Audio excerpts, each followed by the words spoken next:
മറക്കാത്ത ഒരു സംഭവമാണ് ജിഷ കൊലക്കേസ്.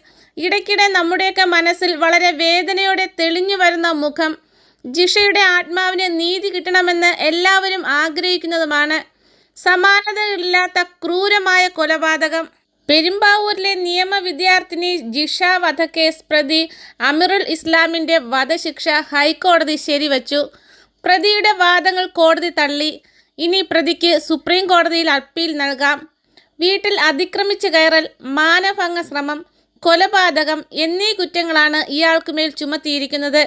ശാസ്ത്രീയ തെളിവുകൾ നിരത്തിയാണ് പ്രോസിക്യൂഷൻ കേസ് വാദിച്ചത്. കേസിൽ 195 സാക്ഷികളുണ്ടായിരുന്നു. 25 രേഖകളും 75 തൊണ്ടി സാധനങ്ങളും പോലീസ് കോടതിയിൽ നൽകിയിരുന്നു. അമിത ലൈംഗിക ആസക്തിയോടെ ജിഷയെ മാനഭംഗപ്പെടുത്താൻ ശ്രമിച്ചു. അത് എതിർത്ത ഇരയുടെ പ്രത്യാക്രമണത്തിൽ കൈവശം കരുതിയിരുന്ന കത്തി കൊണ്ട് കഴുത്തിലും മുഖത്തും കുത്തി വീഴ്ത്തിയതിനു ശേഷം മാനഭംഗപ്പെടുത്തിയെന്നാണ് കോടതി കണ്ടെത്തിയത്. അതിനുശേഷം സ്വകാര്യ ഭാഗങ്ങളിലും പ്രതി ക്രൂരമായി മുറിവേൽപ്പിച്ചു. 2016 ഏപ്രിൽ 28 വൈകുന്നേരം 5:30-നും 6:30-നും ഇടയിലാണ് സംഭവം. കൊലയ്ക്ക് ശേഷം വീടിന് പിന്നിലൂടെ ഇറങ്ങിയ അമീർ സഹോദരൻ്റെ വാടക വീട്ടിലെത്തി. കുളിച്ച് സഹോദരൻ്റെ വസ്ത്രങ്ങൾ ധരിച്ച് ആലുവ റെയിൽവേ സ്റ്റേഷനിലേക്ക് പോയി. മാതാപിതാക്കളുടെ അടുത്തേക്ക് പോകുന്നു എന്ന് പറഞ്ഞതുകൊണ്ടാണ് പണം നൽകിയതെന്ന് സഹോദരൻ പോലീസിന് മൊഴി നൽകി. അസമിലുള്ള അമ്മയോട് സംസാരിച്ചതിന് ശേഷമാണ് അമറുലിന് പണം നൽകിയത്. സഹോദരൻ്റെ വീട്ടിൽ നിന്നിറങ്ങിയപ്പോൾ നേരത്തെ ധരിച്ചിരുന്ന മുഷിഞ്ഞ വസ്ത്രം കയ്യിൽ പൊതിഞ്ഞെടുത്തു. ആസാമിലെത്തിയ അമീർ പിന്നീട് തമിഴ്നാട്ടിലെത്തി. പോലീസ് തന്ത്രപൂർവ്വം പിടികൂടി. അമീറുൽ ഇസ്ലാമിൻ്റെ കുറ്റപത്രത്തിലെ മൊഴി പൈശാചികവും ആരെയും പേടിപ്പെടുത്തുന്നതും കരളലിയിക്കുന്നതുമാണ്. മൊഴി ഇങ്ങനെ: വീട്ടിൽ മറ്റാരുമില്ല എന്ന് മനസ്സിലാക്കി വൈകിട്ട് 5 മണിയോടടുത്ത് ജിഷയുടെ വീട്ടിലെത്തി. വാതിൽ പൂട്ടിയിട്ടില്ലായിരുന്നു. വാതിലിനടുത്തെത്തിയപ്പോൾ യുവതി എന്നെ കണ്ടു. എന്നോട് കടന്നു പോകാൻ പറഞ്ഞു. ചെരുപ്പൂരി മുഖത്തടിച്ചു. പെട്ടെന്നുണ്ടായ ആക്രമണത്തിൽ പകച്ചുപോയി. ഏതാനും മിനിറ്റുകൾ അവിടെ നിന്നു. തിരിച്ച് അല്പദൂരം നടന്നപ്പോൾ അവരുടെ ശരീരം വേണമെന്ന് തോന്നി. തിരിച്ചു വരുമ്പോൾ യുവതി വാതിലിൽ തന്നെ നിൽക്കുകയായിരുന്നു. ഞാൻ ശക്തമായി തള്ളി അവളെ വീട്ടിനുള്ളിലാക്കി. ഉള്ളിലേക്ക് കടന്നപ്പോൾ യുവതി ചാടി എഴുന്നേറ്റ് എന്നെ ബലപ്രയോഗത്തിലൂടെ പുറത്താക്കാൻ ശ്രമിച്ചു. ഇതിനിടയിൽ ഞാൻ കാൽ കൊണ്ട് തുറന്നു കിടന്ന വാതിലടച്ചു. മൽപ്പിടുത്തത്തിനിടയിൽ പിന്നിൽ നിന്നും യുവതിയുടെ ശരീരത്തിൽ ചുറ്റിപ്പിടിച്ചപ്പോൾ അവൾ കയ്യിൽ കടിച്ചു. അപ്പോൾ ഞാൻ അവളുടെ തോളിലും കടിച്ചു. തുടർന്ന് കയ്യിൽ കരുതിയിരുന്ന കത്തിയെടുത്തു. പിന്നീട് നടന്ന പിടിവലിയിൽ മുഖത്തും ദേഹത്തുമെല്ലാം കത്തി കൊണ്ടു. കത്തി പിടിച്ചിരുന്ന കയ്യിൽ യുവതി ബലമായി പിടിച്ചിരുന്നതിനാൽ കുത്തും വെട്ടും ഉദ്ദേശിച്ച രീതിയിൽ ഏറ്റില്ല. ഇതിനിടയിൽ യുവതിയുടെ ചുരിദാർ വലിച്ചഴിച്ചു. ഇത് നേരെയാക്കുന്നതിന് യുവതി ഒരു നിമിഷം തിരിഞ്ഞു. ആ സമയം പാഴാക്കാതെ ശരീരത്തോട് ചേർത്ത് പിടിച്ച് മുതുകിൽ കുത്തി. അപ്പോഴും യുവതിയുടെ ശക്തി കുറഞ്ഞിരുന്നില്ല.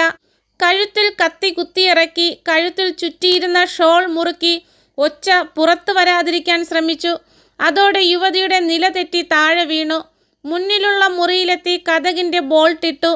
വെള്ളമെടുക്കാനായിരിക്കണം യുവതി അടുക്കളയിലേക്ക് നിരങ്ങി നീങ്ങി. പിന്നാലെ എത്തി അവളെ മുറിയിലേക്ക് ഞാൻ വലിച്ചിഴച്ചു കൊണ്ടുവന്നു. അർത്ഥബോധാവസ്ഥയിലെത്തിയ അവൾ വെള്ളം ചോദിച്ചു.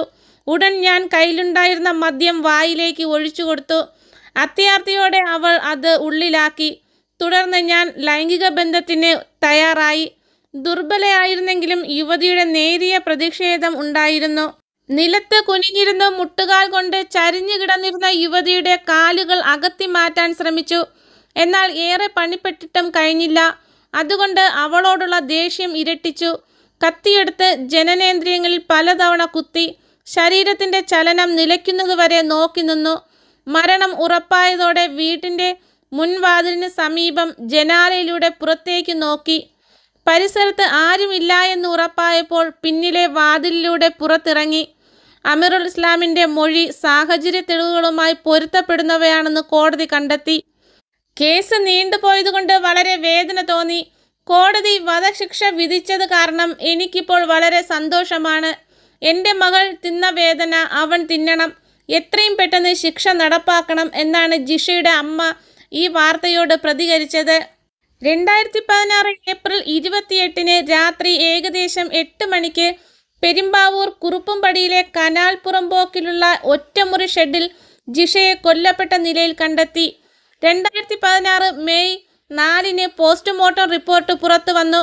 ലൈംഗികമായി പീഡിപ്പിക്കാൻ ശ്രമിച്ചു. ശരീരത്തിൽ 38 മുറിവുകളുണ്ടായിരുന്നു എന്നും റിപ്പോർട്ടിൽ പറയുന്നു. പ്രാഥമിക അന്വേഷണത്തിൽ വീഴ്ച വരുത്തിയതിന് പെരുമ്പാവൂർ ഡിവൈഎസ്പിയെ കേസ് അന്വേഷണത്തിൽ നിന്ന് മാറ്റി. പ്രതിയുടെ DNA ലഭിച്ചു. പ്രതി നിർമ്മാണ തൊഴിലാളി ബംഗാളിലെ അമറുൽ ഇസ്ലാമെന്ന് ഉറപ്പിച്ചു. ADGP B. സന്ധ്യയുടെ നേതൃത്വത്തിൽ പുതിയ അന്വേഷണ സംഘം മെയ് 28 നിലവിൽ വന്നു. ജൂൺ 2 പ്രതിയെന്ന് കരുതുന്നയാളുടെ രേഖാചിത്രം പോലീസ് പുറത്തുവിട്ടു. ജൂൺ 14 പ്രതിയെ തമിഴ്നാട് കേരള അതിർത്തിയിൽ നിന്ന് പോലീസ് അറസ്റ്റ് ചെയ്തു. സെപ്റ്റംബർ 16 പോലീസ് കുറ്റപത്രം സമർപ്പിച്ചു. 2017 മാർച്ച് 13 കോടതി വിചാരണ തുടങ്ങി. 2016 ഡിസംബർ 4 അന്തിമവാദം പൂർത്തിയായി.